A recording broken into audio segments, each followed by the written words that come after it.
Se o ano foi duro, foi marcado também por esporte, cultura e histórias que inspiraram. Nesta segunda parte da retrospectiva 2025, seguimos revisitando os acontecimentos que impactaram a nossa região e mostraram a força de quem vive aqui.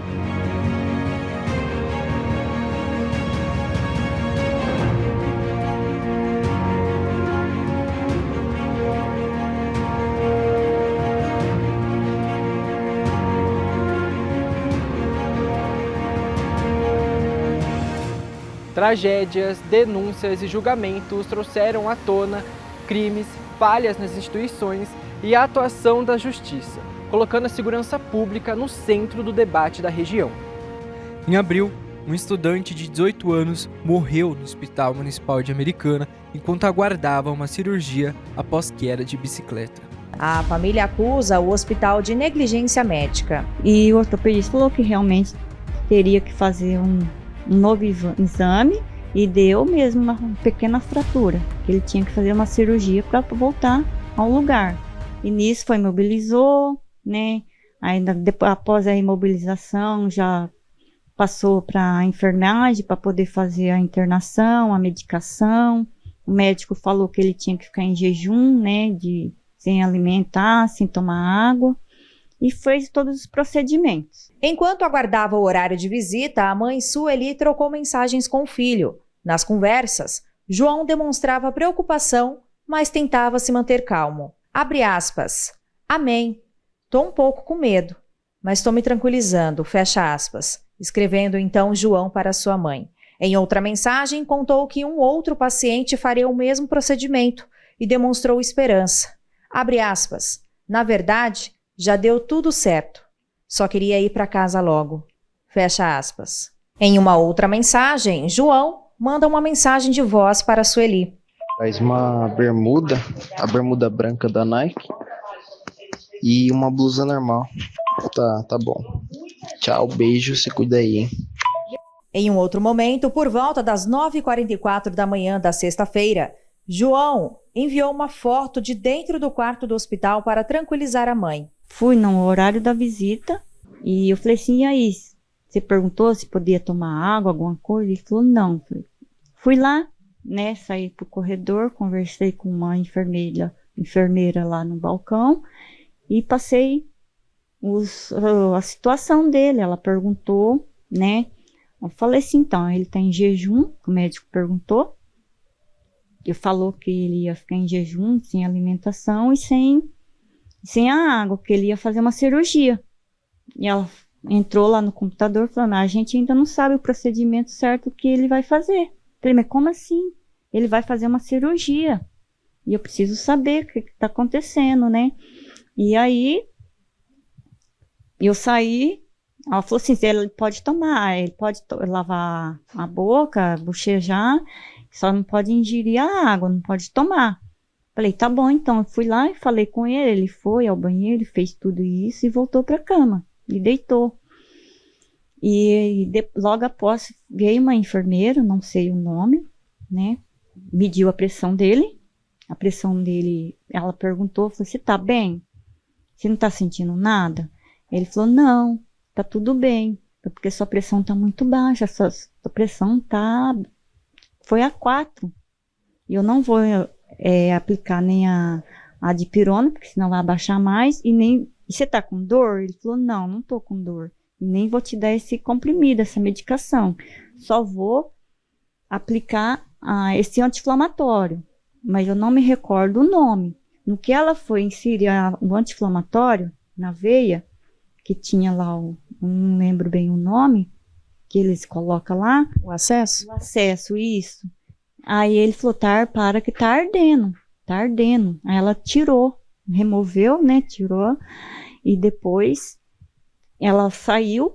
No que ela saiu, ele já começou a passar mal. Após receber a medicação, o quadro dele se agravou. A pressão arterial extremamente baixa pode ter sido um dos fatores decisivos. Já perdeu o sentido, já começou a se debater e eu corri desesperada para chamar. Ela veio, chamou outras enfermeiras, veio as enfermeiras, já foram atrás dos médicos, vieram acho que Uns 3 médicos vieram muito para socorrer ele, para ver o que poderia ser feito, né? Saí dali, a partir daí já não vi mais nada, né? Depois de 1 hora, mais ou menos, que eles me chamaram lá na sala e falou que ele veio a óbito, que não resistiu. Fizeram de tudo, né, para reanimar ele, mas infelizmente aconteceu essa fatalidade. Que seria uma cirurgia simples, acabou em tragédia. E agora a família busca por respostas. Eu preciso saber mesmo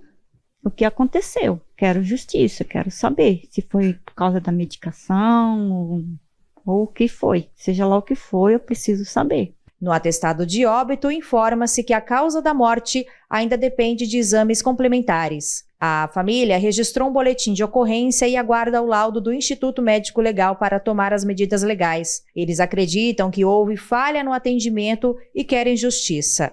Em agosto, uma operação do BAEP da Polícia Federal desmantelou uma fábrica clandestina de armas em Santa Bárbara, com apreensão de peças suficientes para montar até 80 fuzis.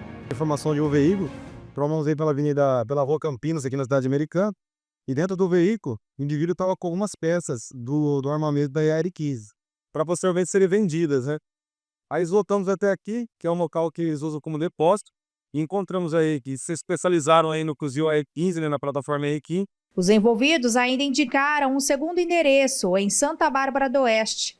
Lá foram encontrados maquinários, ferramentas e moldes usados na fabricação das armas ilegais. Uma operação do Batalhão de Ações Especiais de Polícia, o BAEP, resultou na apreensão de um arsenal de armas na tarde desta segunda-feira, na região da Estrada da Fazendinha, em Americana. A ação é um desdobramento da ocorrência registrada na última sexta-feira, que desarticulou uma fábrica ilegal de armas de uso restrito. Os policiais localizaram um bunker improvisado. Nele estavam guardados 2 fuzis de assalto, um fuzil de precisão, 2 carabinas, pistolas, um revólver e grande quantidade de munições. Os policiais vão, a gente solicita aí, se a população tiver mais informações, que nos forneça aí as informações. Toda informação ela é bem-vinda e nós vamos averiguar. Em outubro, 2 réus foram condenados a mais de 40 anos de prisão pela morte do policial do BAEP em Santa Bárbara. O crime ocorreu em 19 de maio de 2023. O réu João Paulo Vital dos Santos, conhecido como Joe, foi condenado a 42 anos, 5 meses e 7 dias de prisão em regime inicial fechado, por homicídio qualificado por motivo torpe, que dificultou a defesa da vítima, além de tentativa de homicídio e participação em organização criminosa. Já Wilson Ribeiro da Costa, o Jacaré, recebeu 46 anos, 5 meses e 17 dias de reclusão, também em regime fechado pelos mesmos crimes. Mas no caso dele, o homicídio qualificado considerou apenas o recurso que dificultou a defesa da vítima, combinado com a tentativa de homicídio e a ligação com a organização criminosa. João Paulo Vital dos Santos está foragido desde o dia dos fatos. O terceiro acusado, Vinícius da Silva Nogueira, o Caveira, ainda não foi julgado. O processo foi desmembrado porque o advogado de defesa apresentou justificativa médica e não compareceu à sessão. O julgamento de Vinícius Nogueira será remarcado em data ainda a ser definida pela Justiça. Vinícius compareceu ao fórum, mas não foi ao tribunal. De acordo com a denúncia do Ministério Público de São Paulo, o policial Leandro Barbosa foi vítima de uma emboscada no Parque Residencial do Lago, em Santa Bárbara do Oeste. Ele havia ido ao local para verificar uma motocicleta elétrica anunciada para venda e foi atingido por disparos na cabeça e no tórax. As investigações apontaram que os envolvidos eram integrantes da facção criminosa PCC. Leandro Barbosa integrava o 10º BAEP desde 2019. A degradação do rio Piracicaba, evidenciada pela mortandade de peixes, escancara os problemas ambientais enfrentados diariamente pelos municípios da nossa região. Um ano após a mortandade de cerca de 235 mil peixes no rio Piracicaba, causada por vazamento de melaço atribuído à usina São José, os pescadores ainda enfrentam os prejuízos. Rapaz, vou falar a verdade, eu chorei uma semana. Eu acordava, olhava pro rio, já chorava já. Chorava porque eu sabia que o negócio ia agravar por muito tempo. Olha, faz 22 anos que eu moro aqui no Tanquã e eu acho que é uma das maiores mortalidades que a gente já viu. Fico indignado, né? Realmente isso aí foi uma tragédia, né? Que aconteceu aqui. Quando nós vimos aquela cena lá, foi muito triste. Matou muito peixe, né? Claro que matou 100 toneladas, né? Mas o que eu vi, matou muito mais. Dá uma tristeza, né? 235 mil peixes mortos, 100 mil quilos, 365 dias depois. Como está o rio Piracicaba após a mortandade de peixes que vitimou não só os animais, mas também deixou os pescadores sem amparo? As investigações avançaram e a Companhia Ambiental do Estado de São Paulo, a CETESB e o Ministério Público apontaram a usina São José de Rio das Pedras como a responsável pelo vazamento de melaço de cana-de-açúcar no rio Piracicaba. Então a gente está aqui no local conhecido como Mini Pantanal Paulista, mas que sobrevive por aparelhos. A natureza, ela sempre se regenera, mas aqui o cenário segue bem difícil. A gente conversou não só com gaúcho, mas com diversos pescadores, pessoal também que vem aqui a turismo. Está tudo muito difícil, mesmo um ano depois, a regeneração segue muito lenta e a esperança sempre é por dias melhores. Pode ver que você não vê um biguá na água, por causa que não tem mais peixinho para eles comer. E tá difícil, para nós somos pescadores que vivem da pesca, né? Tá difícil mesmo, porque não tem peixe mais. Para entender como está a situação jurídica do caso, conversamos com o promotor do GAEMA, Ivan Carneiro Castanheiro. É que é uma situação bem complexa, né? Inclusive a própria avaliação dos danos, a situação da empresa e tudo mais, eles também têm recorrido, estão com uma excelente equipe, né? E a gente tem tomado todos os cuidados para que as coisas não aconteçam de forma precipitada e depois não sejam passíveis de correção lá na frente. Castanheiro comenta sobre os recursos apresentados pela usina São José. Eles recorreram da multa, a CETESB indeferiu o recurso, eles recorreram para o CONSEMA, ainda não foi julgado, aliás, não foi nem recebido o recurso ainda, né? Precisa ver se vai receber e depois julgando, né? Se eles não derem provimento, como eu acho que não vai dar, aí fica definitiva essa condenação aos 18 milhões e a obrigação de repovoamento. Mas e os pescadores? Pararam de mandar cesta básica, abandonaram nós aqui, ó. O Ministério Público correr atrás e indenizar os pescadores. Devia ter feito isso aí já desde o começo. E quem tá pagando a conta do povo, da culpa dos outros, do que aconteceu, é nós mesmo. Nós vamos ter a oportunidade de sentar após um ano com todas as partes, né? Inclusive foram convocadas outras autoridades. Ali nós vamos falar de números já decorrente do desastre, né? Tanto em reparação como indenização. E se acredita que lá a gente possa entrar numa conversa consensual. Não ocorrendo isso, né? Os pescadores vão buscar o que é de direito e acredito que o Ministério Público também vai buscar aí uma judicialização. O poder público não tem oferecido respaldo aos pescadores, segundo o presidente da associação SOS Rio Piracicaba. E a gente não obtém respostas. Tentamos encaminhar algum e-mail pedindo soluções, resposta, mas até agora não fomos respondidos nem atendidos por eles. Em nota, a CETESB pontuou que a licença de operação da usina São José permanece suspensa após a identificação de falhas estruturais e operacionais no sistema de tratamento de efluentes industriais. Ainda de acordo com o documento, para a regularização da atividade, a companhia determinou a execução de um plano técnico de adequações.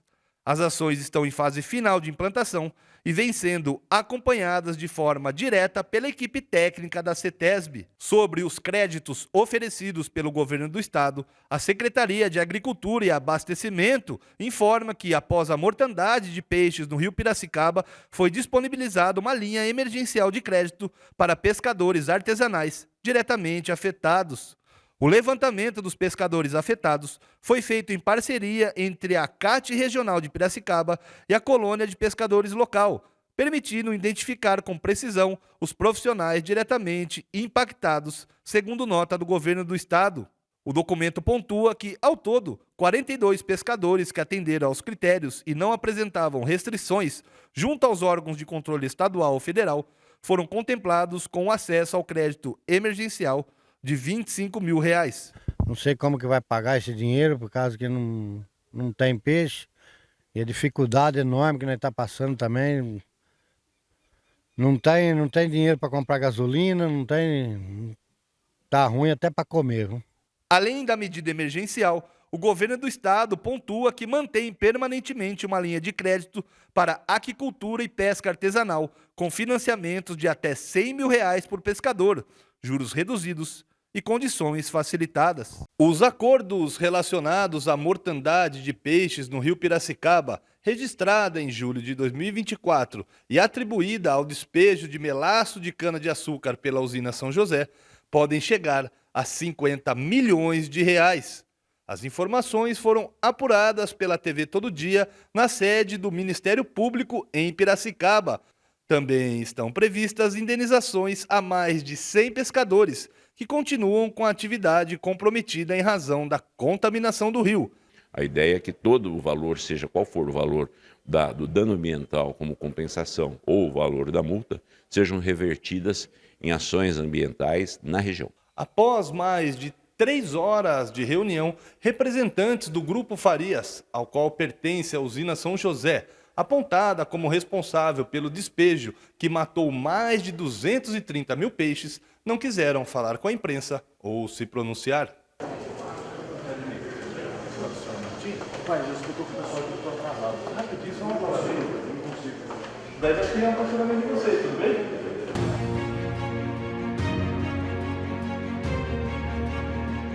Em setembro, uma série de incêndios de grandes proporções atingiu Americana, Santa Bárbara, Montemor e cidades vizinhas em um domingo, mobilizando forças regionais.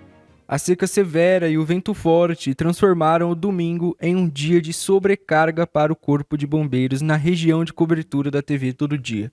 Nos últimos 3 meses, foram 370 ocorrências de incêndio, o que equivale a 4 registros por dia, segundo o levantamento da própria corporação.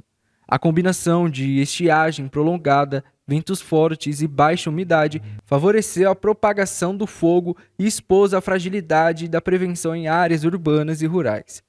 As chamas deste domingo provocaram interdições temporárias e risco de acidentes em 4 importantes eixos rodoviários: a Anhanguera, na SP-330, a Bandeirantes, a SP-348, a Luiz de Queiroz, a SP-304, e a rodovia Comendador Emílio Rome, a SP-306.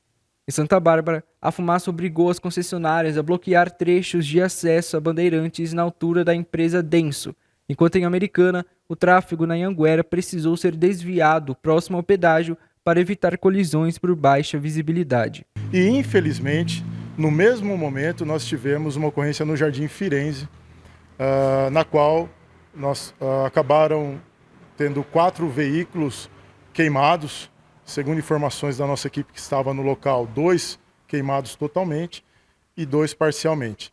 A equipe dos bombeiros que chegaram lá e até acabaram sendo hostilizadas, a equipe, na verdade, é a equipe de Nova Odessa. Então nós deslocamos o caminhão de Nova Odessa, considerando que o nosso caminhão de Santa Bárbara estava empenhado nessa ocorrência próxima à fábrica de pães. Uma área de vegetação também extensa, em torno de 350 mil metros quadrados, também queimados já. É o período de estiagem, nós temos um aumento significativo das ocorrências. Hoje foi um dia típico porque a velocidade do vento aumentou muito, isso faz com que o fogo se propague rapidamente. O que eu posso dizer é que os incêndios aqui na nossa região e no estado de São Paulo como um todo, eles normalmente, a sua grande maioria, eles são causados pela ação humana, seja ela acidental ou proposital ou intencional, mas a ação é humana. Então nós, do Corpo de Bombeiros, a nossa missão é preservar a vida, o meio ambiente e o patrimônio. E nós estamos lutando dia e noite, estamos empenhando todos os nossos esforços para cumprir a nossa missão. Decisões administrativas de impacto e prisões de figuras públicas marcaram um ano de forte tensão na política, com episódios que mobilizaram a opinião pública e que tiveram ampla repercussão na região. A Prefeitura de Piracicaba rompeu o contrato com a OSS Mahatma Gandhi, gestora de UPAs, após descumprimentos contratuais e atrasos salariais. A administração municipal assume o comando das duas unidades nesta quinta-feira, em regime de transição emergencial. O contrato da OSS era válido até 2028, com custo mensal de R$ 4.400.000. A decisão ocorre após sucessivas notificações por descumprimentos contratuais, reclamações de usuários e questionamentos do Ministério Público e do Tribunal de Contas. O estopim foi o atraso na primeira parcela do 13º salário dos trabalhadores, irregularidade revelada pela TV Todo Dia na terça-feira, com relatos de atrasos frequentes nos últimos meses. O prefeito Elinho Zanata detalhou quais medidas serão tomadas. Toda a equipe da urgência e emergência estão trabalhando nesse momento para que a gente possa, em assumindo, dar todas as condições para que as pessoas continuem o seu atendimento normal nas unidades. E se o juiz concordar, que é uma decisão do juiz, se ele concordando, a gente possa, se ela não honrar com os compromissos, a gente possa, com aquele recurso, não do município, com aquele recurso que está na Mahatma, a gente possa honrar os compromissos com aqueles que trabalham, aqueles que necessitam e que precisa desse pagamento, desse salário, desse terceiro, que conta com isso. A Mahatma Gandhi é investigada pelo Grupo de Atuação Especial de Combate ao Crime Organizado em um suposto esquema de corrupção e lavagem de dinheiro na administração da saúde pública em diversos estados. A operação estima desvios superiores a R$1,6 bilhão e cumpriu mandados de busca e apreensão nas duas UPAs de Piracicaba em agosto. A trajetória da Mahatma Gandhi em Piracicaba inclui a morte da menina Jamile Vitória Duarte, de 5 anos, em 2023, após uma picada de escorpião. O caso levou à abertura de CPI na Câmara Municipal, que apontou falhas críticas no atendimento. O caso ocorreu em agosto de 2023, cerca de um mês depois de a OSS assumir a gestão nas UPAs de Piracicaba. A investigação judicial da morte de Jamile segue em andamento. Ele permanece, aspas, sobre investigação. Por quê? Nós teremos que fazer um encontro de contas para mostrar centavos por centavos do que eles nos devem. O que nós deixamos ou pagamos a mais não executado desde 23 até a data de hoje. O vice-prefeito de Hortolândia, Cafu César, foi preso em operação da Polícia Federal que apura fraudes em licitações. Deflagrada na manhã desta quarta-feira, a Operação Coffee Break investiga supostas fraudes em licitações públicas, desvios de recursos públicos da educação e irregularidades na contratação de uma empresa fornecedora de materiais didáticos para os municípios de Sumaré e Hortolândia. A ação conta com o apoio da Controladoria Geral da União e da Polícia Militar do Estado de São Paulo. Os investigados poderão responder pelos crimes de corrupção ativa e passiva, peculato, fraude em licitação, lavagem de dinheiro, contratação direta ilegal e organização criminosa. Não foi detalhado, no entanto, qual teria sido a suposta participação do vice-prefeito hortolandense no esquema. Durante a ação desta quarta-feira, foram cumpridos 50 mandados de busca e apreensão e 6 mandados de prisão preventiva, expedidos pela Primeira Vara Federal de Campinas, nos estados de São Paulo, Distrito Federal e Paraná. Desse total, 19 ordens de busca e 3 de prisão foram cumpridas na região de Campinas. Houve buscas e apreensões em Sumaré, Hortolândia, Piracicaba e Limeira. Segundo a Controladoria Geral da União, as investigações apontam indícios de crimes contra a administração pública, incluindo fraude em licitação, corrupção ativa e passiva, além do superfaturamento e tráfico de influência. A 11ª turma do Tribunal Regional Federal da Terceira Região, situado em São Paulo, decidiu libertar o vice-prefeito de Hortolândia, Cafu César, da prisão preventiva que ele cumpria desde o último dia 12 de novembro, quando foi deflagrada a Operação Coffee Break pela Polícia Federal. Ele deve ser solto a qualquer momento e será monitorado agora por tornozeleira eletrônica. O habeas corpus foi concedido pelo TRF-3 a pedido da defesa de Cafu, que estava preso no Centro de Detenção Provisória de Guarulhos II. Cafu foi exonerado do cargo de secretário de governo de Hortolândia no dia da Operação Coffee Break e pediu à Câmara seu afastamento não remunerado da função de vice-prefeito na semana seguinte. Ele também está proibido de acessar o local de trabalho, especialmente as dependências da Prefeitura de Hortolândia, e de manter qualquer forma de comunicação com os outros agentes públicos e demais investigados. O vereador de Piracicaba, Cássio Falapira, do PL, foi preso em outubro após denúncias de crimes sexuais, feitas por ao menos 7 mulheres. De acordo com os boletins de ocorrência obtidos pela TV Todo Dia, uma das mulheres contou que procurou o gabinete do vereador em busca de uma vaga de emprego. Durante a conversa, o parlamentar teria segurado a sua mão, massageando e feito comentários de conotação sexual. Em seguida, segundo o depoimento, ele teria passado a mão em suas partes íntimas e começado a se masturbar, pedindo que a denunciante o tocasse. Ao recusar, a mulher relatou ter sido apalpada, começou a chorar e foi interrompida por uma funcionária que bateu a porta após ouvir o som. O vereador teria pedido que ela esperasse, alegando que a entrevista ainda não havia terminado. Outro relato indica que Cássio mantinha contato com mulheres da comunidade em razão da sua função política. Uma das denunciantes afirmou que o parlamentar costumava tocar a sua cintura e o quadril durante as conversas, sendo necessário pedir para que ele parasse. Em outra ocasião, ao ser procurado para tratar de uma demanda do bairro, ele teria insinuado esperar algo em troca, dizendo: "Vou ganhar o quê para te ajudar?" Uma das mulheres pediu medida protetiva com base na Lei Maria da Penha e entregou o celular à polícia para perícia. Durante a sessão da Câmara Municipal de segunda-feira, Cássio negou as acusações. Disse ter histórico limpo e alegou estar sendo alvo de ameaças por telefone. Então, peraí, eu com 50 anos agora vou pegar a mulher à força? À força? Será que eu sou tão idiota desse jeito, tão burro desse jeito?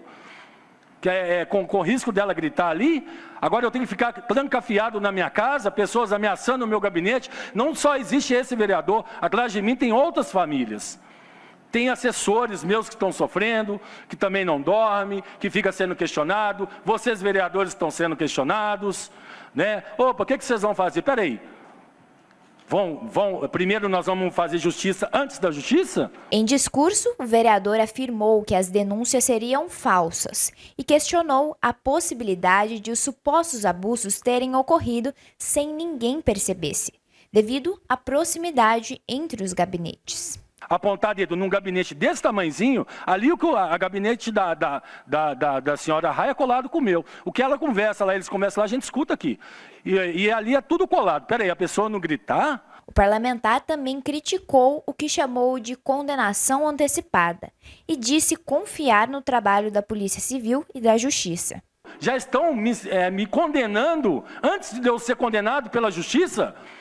Essa justiça séria que a gente vê do nosso estado, essa polícia civil que é uma das melhores que investiga em todo o Brasil, que é a polícia de São Paulo.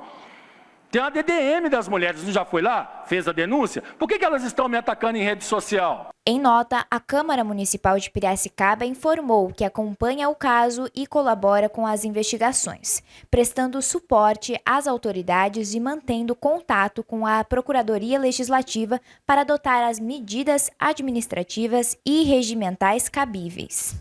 Já o Partido Liberal de Piracicaba declarou ter confiança total na Justiça, no trabalho sério da Polícia Civil e no devido processo legal, reconhecendo a gravidade das acusações e a importância de uma apuração rigorosa e imparcial. Confirmada a veracidade dos fatos, após a ampla defesa, o Diretório Municipal adotará as medidas cabíveis no âmbito partidário, inclusive a abertura de processo disciplinar que poderá resultar na expulsão do parlamentar. Mulheres que estejam sofrendo violência podem acionar o 190, a Polícia Militar, em casos de agressão em andamento ou risco iminente. Já o 180, a Central de Atendimento à Mulher, funciona 24 horas, de forma gratuita e sigilosa, oferecendo orientação e encaminhamento à rede de proteção.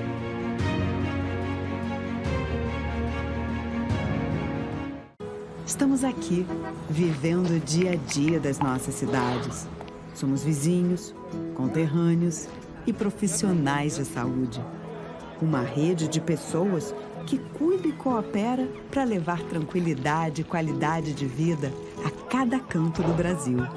O maior sistema cooperativo de médicos do mundo está aqui. Aqui tem gente. Aqui tem vida. Aqui tem Unimed. A FAM faz parte da vida de Americana e região. Por aqui, ações gratuitas movimentam os nossos alunos e prestam serviço para a comunidade. São mais de 100 mil atendimentos gratuitos em fisioterapia, nutrição, enfermagem, pedagogia e psicologia. Grande estrutura e aprendizado na prática. Trote solidário, palestras e ações sociais durante todo o ano em todos os cursos.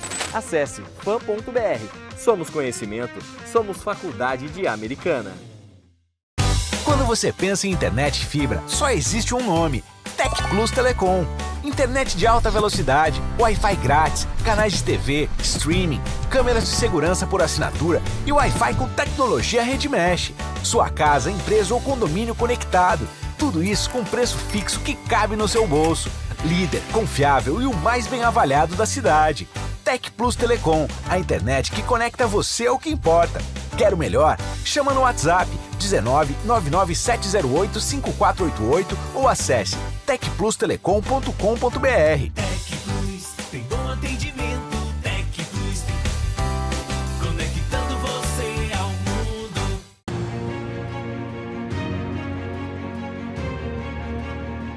A possível implantação de pedágio, as paralisações dos trabalhadores e mobilizações populares mostraram ao longo do ano os desafios enfrentados pelos municípios da nossa região. O governo de São Paulo cogitou em 2025 a instalação de pedágios free flow na SP-304 em Piracicaba, Santa Bárbara e Americana. A nossa equipe está saindo da rodovia em Anguera e entrando na SP-304 rumo ao município de Piracicaba, onde serão instalados os 3 pontos de pedágio.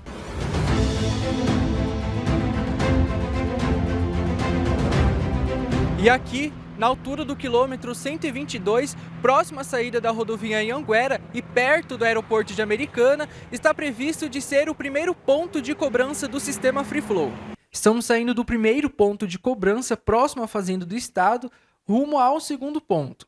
As tarifas de cobrança que devem ser instaladas em 2026 devem chegar até R$ 3,00, segundo informações apuradas pela reportagem com o governo de São Paulo. Ou seja, aqueles que utilizam desde o primeiro ponto de cobrança até o último poderão pagar até R$ 18,00 no trajeto ida e volta diariamente.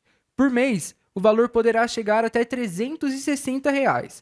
E aqui, na altura do quilômetro 144 da SP, estará localizado o segundo pórtico de cobrança, próximo à entrada da rodovia Bandeirantes e do bairro Tupi, próximo também da usina Furlan, aqui em Santa Bárbara do Oeste. Estamos saindo do segundo lugar onde terá a probabilidade de pedágio e indo para o último ponto de cobrança. Aqui já estamos passando do município de Santa Bárbara do Oeste. A tarifa quilométrica terá descontos de 40% para duplicações e de 10% para faixas adicionais. Quem utilizar a tag terá um desconto adicional de 5%. Logo, o valor que poderia chegar a R$ 360,00 poderá cair para R$ 342,00.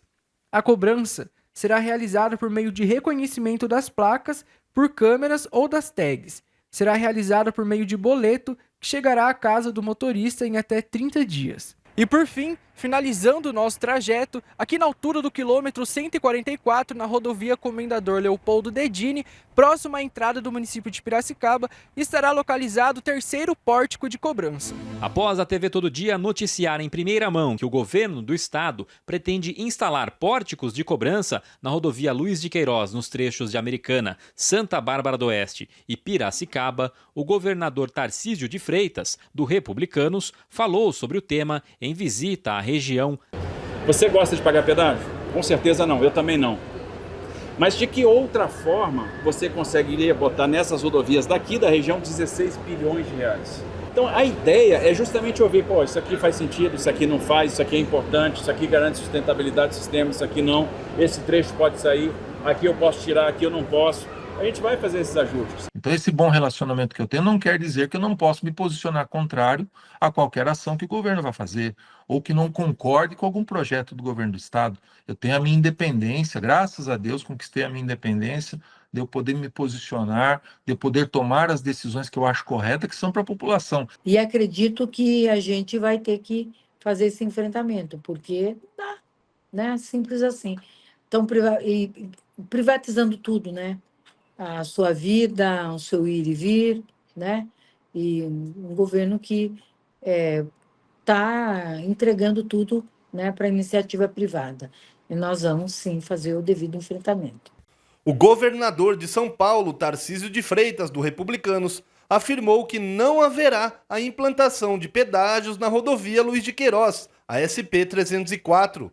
A declaração foi dada em entrevista coletiva na tarde desta terça-feira, durante visita ao Centro de Tecnologia Canavieira, em Piracicaba. Não vai ter pedágio, a 304 está fora. A gente está reconsiderando as praças da região de Sorocaba, a gente está reconsiderando toda a questão do circuito das águas. Então, a ideia de levar um projeto para a consulta pública é justamente essa, ouvir a população e dizer, olha, tem esse investimento, tem esse ônus, que é a questão do pedágio, para ver como que a população encara aquilo e a partir do momento que a repercussão não é boa, ou que a gente vê que não vai fazer sentido, ou que o projeto não está bom, a gente desconsidera. Nenhum projeto sai de uma consulta pública tal qual ele entrou. Então a gente vai procurar atender aquilo que a população sente que é mais necessário. Motoboys de Americana e Santa Bárbara aderiram ao break dos apps, paralisando entregas por 48 horas para cobrar melhores condições de trabalho. A principal reivindicação da categoria é a mudança no cálculo para o pagamento de entregas. Hoje a nossa taxa mínima é 6,50, 4,5 km, onde o iFood ele adiciona R$ 1,50 por cada quilômetro rodado a mais, além desses 4,5. Porém, o iFood ele calcula essa rota em raio. Então, ou seja, um que é para ser 4,5 km acaba se tornando 5, às vezes até 6 km. Porque nenhum motoboy vai fazer entrega de drone, ele vai de moto, então ele tem que seguir o trajeto. Então, nossa briga é para melhoria de R$ 6,50 para R$ 10, o adicional do KM para R$ 2,50, fim dessa rota dupla, pagando apenas R$ 3,50. A ideia é que a união dos motoboys e a paralisação das entregas aconteça em outros pontos da cidade de Santa Bárbara do Oeste e de Americana. Um camarada que vende 5 marmitas, 10 sorvete, ele não vai impactar o iFood como as grandes redes vão impactar. Então, nosso movimento ele vai se concentrar nas grandes redes, com motoboys à porta, inclusive como nós estamos agora aqui de frente do Tivoli, não vai haver coleta. A gente vai respeitar o motoboy que quer fazer a entrega, mesmo a gente achando que está errado, a gente vai tentar conscientizar ele, porém ele vai respeitar o nosso movimento e não vai haver coleta nessas grandes redes. A paralisação de entregas promovida pelos motoboys tem gerado impactos diretos na operação de diversos estabelecimentos que utilizam as plataformas de delivery. No Tivoli Shopping, por exemplo, cerca de 70% dos estabelecimentos interromperam suas operações de delivery através dos aplicativos. O lojista vai ficar 2 dias, ele não vai ficar no prejuízo, também não vai ter um lucro, ele vai ficar ali, vamos falar aqui, empatado. Só que isso vai impactar de forma direta o iFood, que lucra bilhões. Um incêndio em um apartamento no 14º andar de um prédio em Piracicaba matou 3 pessoas da mesma família e um cachorro. As vítimas foram identificadas como Lineu Peixoto dos Santos Júnior, de 48 anos, Thaís Fernanda de Oliveira Matias, de 41, e Maria Eduarda Corder, de 18 anos. O fogo atingiu o imóvel localizado na Avenida Francisco Luiz Razera. Chegando pelo local, a gente já fez o acesso aí ao andar do apartamento, foi um incêndio no 14º andar. Em razão do incêndio, a impossibilidade aí de uso dos elevadores, acessamos pela caixa de escada, né? E já fomos verificando os apartamentos no andar. Assim que acessou o apartamento que estava ali tomado pelas chamas, foi iniciado o combate a esse incêndio e localizadas as vítimas, né? O tenente destacou que a ocorrência foi considerada complexa devido à dificuldade de acesso, à necessidade de transportar equipamentos pelas escadas e à intensa fumaça, que reduziu drasticamente a visibilidade no interior do apartamento. E teve também 2 jovens que inalaram um pouco de fumaça e foram atendidas pelo SAMU, mas estão bem, conscientes, orientadas. Foi só em razão de ter inalado fumaça mesmo. Incêndio de grandes proporções atingiu uma empresa de reciclagem de espuma em Americana. A ocorrência foi considerada a maior do ano no município. O fogo começou pouco antes das 9 da manhã e os trabalhos se estenderam por toda a manhã no local. A fumaça preta foi o que mais chamou a atenção em todos os lugares. Moradores de diferentes pontos de Americana conseguiram ver os sinais de fumaça. E até nas cidades vizinhas, como Santa Bárbara do Oeste e Nova Odessa, também testemunharam a proporção da fumaça que tomou conta do céu. Aí eu saí, abri, né? Me incomodou, eu abri a porta, saí pra fora e eu dei de cara com aquela fumaça, sabe? Aquele fumaceiro. Rapaz do céu, agora tá calmo. Se você visse como ficou isso, eu tenho cada vídeo aqui. Isso ficou um horror. E o medo que eu tinha que acontecia isso, né? Acabou acontecendo, ó. Olha o barulho que tá lá dentro. É apavorante, eu tenho que sair, eu tô com medo de deixar até minha casa aqui. De acordo com um dos funcionários que estava dentro da empresa quando o fogo começou, a causa teria sido um curto-circuito em uma máquina utilizada para moer espuma. Cerca de 4 pessoas estavam no local no momento do ocorrido, mas todos conseguiram sair antes que o fogo se alastrasse. A preocupação nossa, Defesa Civil, são vidas, e aí a gente tirou todo mundo da parte de cima, que é o mais preocupante. Você não sabe que material tem lá. De repente, tem um tambor de material explosivo, pode ser perigoso. Nesse primeiro momento da chegada das equipes no incêndio, o objetivo principal é impedir que esse fogo se expanda para as edificações vizinhas. No caso aqui, no caso concreto, firmas que trabalham com materiais recicláveis, que também são bastante combustíveis, bem como residências que são avizinhadas aqui de muro com a empresa. Então, nesse primeiro momento, o objetivo é impedir que o fogo avance. Além disso, voluntários do bairro auxiliaram a ação. E caminhões-pipa do DAI também foram acionados para reforçar o trabalho dos bombeiros. Já foi gasto um total já de 80 mil litros até o momento de água. Temos com 8 equipes do Corpo de Bombeiro, 8 caminhões, cerca de 40 bombeiros atuando, juntamente com as forças vivas da cidade, seja a Defesa Civil, caminhões-pipa que vieram aqui também ajudar no primeiro momento, até a chegada de apoio do Corpo de Bombeiros de outras cidades. Foi a mão de Deus que não pegou fogo, tudo nessas casas aqui. A casa de Juliana foi utilizada pelos bombeiros como um ponto de acesso mais próximo no trabalho de contenção das chamas. Diante da dificuldade, os acessos ao fogo precisaram ser improvisados. Os bombeiros subiram em muros e até parte de uma parede da empresa foi derrubada para facilitar a entrada e o combate ao incêndio. Ao todo, foram mais de 4 horas do trabalho do Corpo de Bombeiros para que o fogo fosse completamente controlado aqui na cidade de Jardim, em Americana. As chamas se alastraram de forma muito rápida e atingiram as proximidades de outras residências e empresas. Mas o trabalho dos bombeiros não duraram apenas as 4 horas. Após isso, eles precisaram fazer o trabalho de rescaldo para evitar com que o incêndio reaparecesse.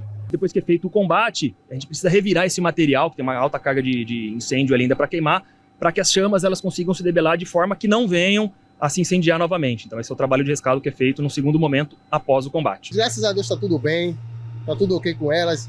Vai apagar, vai dar tudo certo. E eu vou falar uma coisa, a gente tem bem materiais, mas a gente tem que dar uma ajuda. Ninguém vai dar a gente em troca. Aí Deus fala assim, ajude, vai dar tudo certo. A mão de Deus botou ali em cima para ela orou. E a gente está aqui. Projetos culturais e instituições históricas mostraram que em 2025 a cultura foi um espaço de identidade e de memória coletiva. A Biblioteca Municipal de Americana completou 70 anos como referência cultural, preservando o livro físico. Antes da internet, antes mesmo da televisão chegar a todas as casas, havia um lugar em Americana onde o conhecimento morava em prateleiras.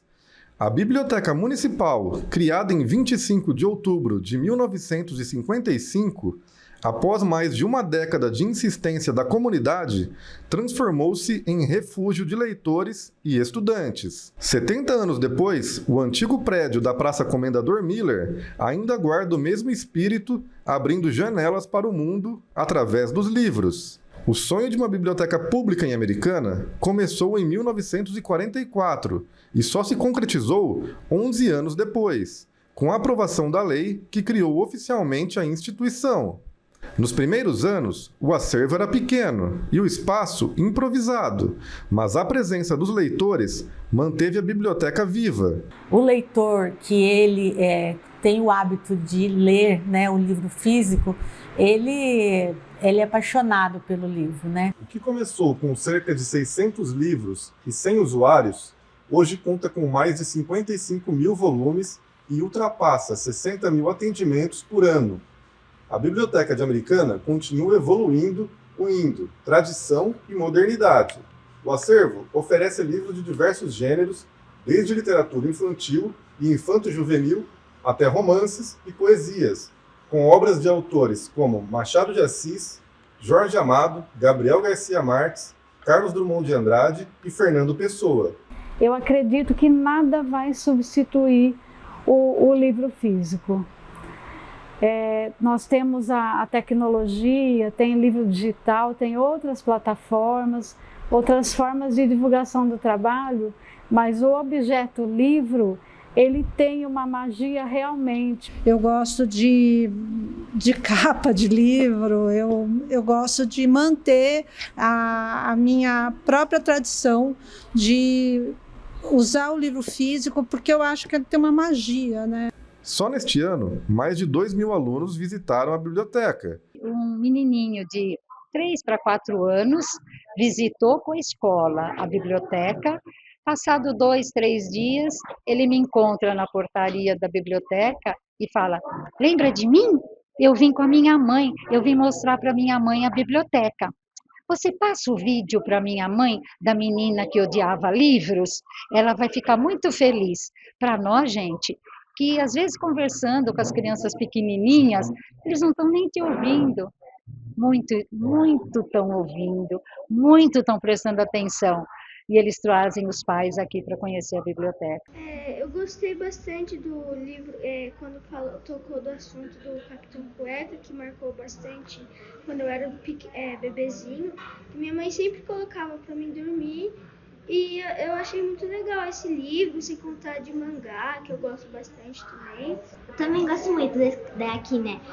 Eu sou nova, então eu também gosto muito de ler. E eu leio em outro lugar, né? Outra biblioteca que eu vou. E aí também tem mangá, mas aqui eu acho que é mais legal do que as outras bibliotecas. Jefferson Tenório, um dos principais nomes da literatura brasileira contemporânea, visitou a Americana em 2025. O escritor Jefferson Tenório, autor do livro O Avesso da Pele, romance vencedor do Prêmio Jabuti de Literatura em 2021, a mais importante premiação literária do país, participou de um bate-papo na unidade do Senac, em Americana. Sua obra, O Avesso da Pele, conquistou o Prêmio Jabuti. Jefferson fala sobre o poder transformador da leitura. Mudou a minha vida completamente, né? E também fui professor durante muitos anos, e era o que eu dizia para os meus alunos, né? Torne-se leitor o mais rápido possível. O Avesso da Pele é um romance sobre identidade, as complexas relações raciais, violência e negritude. Uma obra contundente no panorama da nova ficção literária brasileira. Recentemente, o livro ficou em terceiro lugar na lista dos melhores livros do século XXI, elaborada pelo jornal Folha de São Paulo. Então, o que está acontecendo é fruto dessas lutas históricas, né? E aí, claro, a gente tem autores que escrevem muito bem, né? Como você disse, Paulo Lins, o próprio Itamar Vieira Júnior, Conceição Evaristo, e as pessoas podem chamar de movimento literário, mas eu acho que é, na verdade, mais uma peça desse quebra-cabeça da história do Brasil, agora sobre uma outra perspectiva, né, na perspectiva negra. A biblioteca ela tem um papel fundamental, né, em formar um leitor. A gente luta por uma biblioteca que não seja aquele padrão que a gente conhece, né, de uma biblioteca silenciosa. E ter a oportunidade de ter um escritor é um grande incentivo à população, né? Títulos e conquistas de atletas e equipes transformaram 2025 um ano de orgulho para o esporte local. O União Barbarense conquistou o título da Série A4 do Campeonato Paulista de 2025 ao vencer o Paulista por 1-0.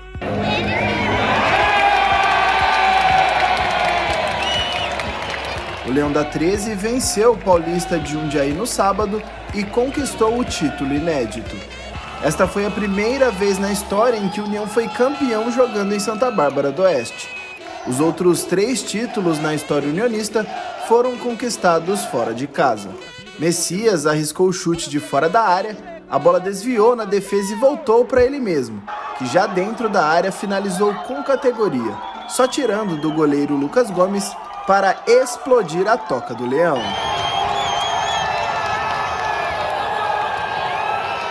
Com a vantagem, o União Barbarense só administrou o resultado à espera do apito final. E com o fim do jogo, veio o alívio e foi só comemorar o título. Acabou! Quando apita Juliano José Alves Rodrigues, União Agrícola Barbarense é o campeão paulista.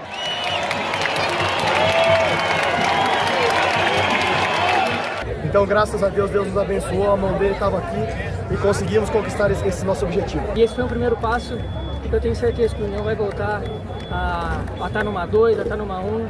O futebol profissional do União Barbarense encerrou a temporada com a taça e retorna no ano que vem com o Paulistão da Série A3. Em 2025, o 15 de Piracicaba conquistou o título da Copa Paulista no último minuto de partida. Empurrado por mais de 14 mil torcedores, o 15 venceu o Primavera de Indaiatuba por 2-0 e conquistou o título da Copa Paulista 2025 no último minuto de partida, revertendo a desvantagem do primeiro jogo e garantindo o tricampeonato da competição. Depois de perder por 1-0 em Campinas, o Inhoquim precisava vencer por 2 gols de diferença para levantar a taça no tempo normal. A pressão se transformou em gol aos 13 minutos do segundo tempo, quando o atacante Paulo Marcelo, atento ao rebote após confusão na área, mandou para o fundo da rede e incendiou o estádio. Nos acréscimos, veio o momento mais aguardado. Após cobrança de escanteio do lateral direito Michel, o zagueiro Almir Luan subiu mais alto que os adversários e, de cabeça, marcou o segundo gol, decretando a vitória e o título alvinegro. O Barão explodiu em festa, com lágrimas, cantos e celebrações que se estenderam até depois do apito final. Com o resultado, o 15 conquistou seu 3º título da Copa Paulista, repetindo os feitos de 2016 e de 2022. O clube também garantiu presença em uma competição nacional em 2026, podendo escolher entre a Copa do Brasil e o Campeonato Brasileiro da Série D. O lutador Vinícius Pires, criado em Sumaré, conquistou o título mundial do peso galo da LFA ao vencer o argentino Lionel Abosser. Vinícius conquistou o título em março deste ano, ao vencer o argentino Lionel Abosser. Vinícius prevê uma luta bastante complicada na defesa do título. É um cara completo, cara. É um cara bom de luta em pé. Ele tem uma luta de chão ali, um jiu-jitsu decente, mas dá pra ver que não é a especialidade dele, né? Então, ele é um cara que ele é mais da trocação, porém ele também não tem problema de pôr para baixo, ele tenta umas quedas, ele põe alguns adversários para baixo, então ele é um cara completo, mas claramente ele é um cara da luta em pé. Diferente de tudo que já viveu na carreira, aos 28 anos o atleta de Sumaré chega como campeão da categoria. Por isso, tem uma responsabilidade a mais e uma certa pressão para manter o título. Mas, segundo ele, isso não influencia no psicológico. Para mim, essa luta assim, eu não tenho cinturão e eu vou conquistar o cinturão. Em 6 lutas pela LFA, Vinícius soma 5 vitórias e uma luta sem resultado. Desde que conquistou o cinturão, o UFC passou a ser um objetivo que parecia próximo, mas que ainda não se concretizou. Uma vitória nesta semana pode recolocar o brasileiro no caminho da maior organização de MMA do mundo. 2025 foi um ano de superação para o atleta Pedro Severino, que teve a vida por um fio após um acidente em Americana.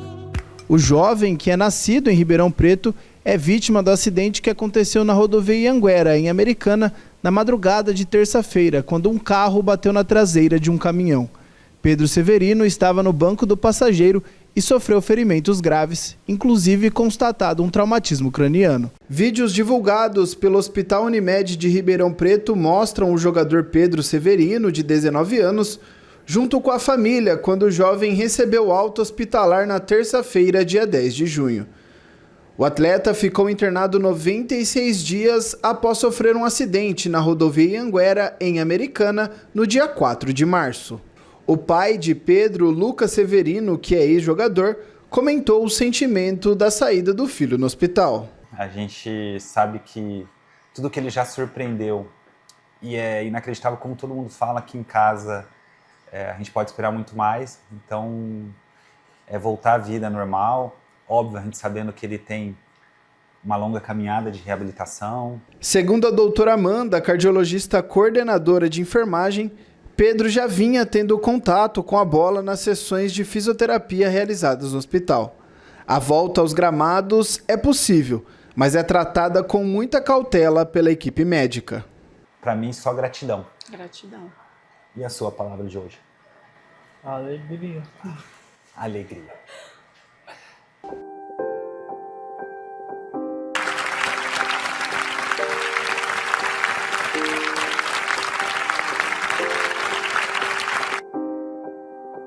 Mortes que comoveram a região lembraram que 2025 também foi um ano de perda e de luto coletivo. Atos Carlos Pisoni, referência internacional do tiro ao prato e recordista dos Jogos Pan-Americanos de 1975, nos deixou em 2025 aos 87 anos. Vai o homem e fica a lenda. Faleceu neste domingo Atos Carlos Pisoni, aos 87 anos. Na manhã desta segunda-feira, familiares, amigos e personalidades municipais se despediram do homem que, por meio do esporte, levou o nome de Americana para o mundo. Nascido em Sumaré e com toda a sua trajetória construída como morador de Americana, Atos Pisoni é uma das maiores referências mundiais no tiro esportivo. Seu auge como atleta ocorreu nos Jogos Pan-Americanos de 1975, na Cidade do México, onde conquistou 3 medalhas. A mais prestigiada foi a de ouro, alcançada individualmente na modalidade de tiro ao prato, ao estabelecer um recorde de acertar 199 de 200 pratos. Além disso, Pisoni obteve medalhas de prata e bronze por equipes. Sua carreira de destaque também inclui a participação nos Jogos Olímpicos de 1976 em Montreal. Em 2016, quando o Rio de Janeiro sediou os Jogos Olímpicos, o atirador foi um dos atletas brasileiros a correr com a tocha olímpica, episódio que parou a Americana mais uma vez. Atos carregou a chama pela Avenida Brasil, ovacionado por uma multidão. O ex-atleta conviveu com câncer nos últimos 4 anos de vida. Sempre lúcido, nunca deixou de trazer ensinamentos para quem o rodeava e aproveitar os momentos com família e amigos. O empresário Romeu Home, cofundador da Home S.A. e benfeitor emérito da Fundação Home, morreu aos 97 anos em Santa Bárbara. Dr. Romeu Home, filho de Américo Emílio Home e de Olímpia Gelli Home, faleceu aos 97 anos de idade. Dr. Romeu Home se formou em engenharia pelo Mackenzie e em 1954, quando tinha 27 anos de idade, passou a se dedicar integralmente à Home, onde desempenhou um papel fundamental no desenvolvimento tecnológico e na expansão dos negócios. Realizou inúmeras viagens ao exterior para pesquisa e prospecção de novas tecnologias, visitas a feiras nacionais e internacionais de máquinas e aprimoramento dos processos produtivos. Atuou ativamente na empresa até 2012, como membro do Conselho Consultivo. O médico urologista brasileiro Cauê Brunelli, de 38 anos, morreu em um acidente em Lima, no Peru, durante uma viagem para assistir a final da Copa Libertadores.